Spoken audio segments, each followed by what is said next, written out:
Les ministres des Finances du G7 devraient prolonger jusqu'en 2021 la suspension des remboursements des intérêts de la dette pour les pays les plus pauvres. C'est une annonce faite lors d'une visioconférence qui a réuni la Banque mondiale et le Fonds monétaire international, qui ont d'ailleurs soutenu cette initiative. Sur les 77 pays éligibles à cet allègement, 41 se trouvent en Afrique. Je pense que la décision du G7 de suspendre une partie de la dette des pays pauvres ne peut être que salutaire en cette période d'épidémie. On sait que la plupart des États aujourd'hui, notamment certains États africains, connaissent des déficits majeurs.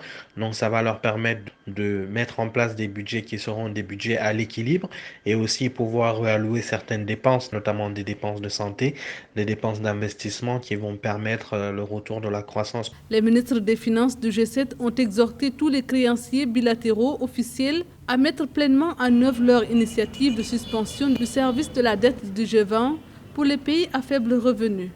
Mais la mise en œuvre de cette mesure reste toutefois difficile en raison des réticences de la Chine et des lenteurs dans le secteur privé. La plupart des pays africains connaissent d'une certaine manière le piège de la dette, c'est-à-dire qu'ils sont obligés de rembourser la dette, du coup ils n'arrivent pas à financer des dépenses d'investissement qui sont des dépenses pourtant vitales pour ces pays-là. Rappelons que la crise sanitaire de la Covid-19 a durement touché les pays africains qui ont vu leurs dépenses de santé multipliées.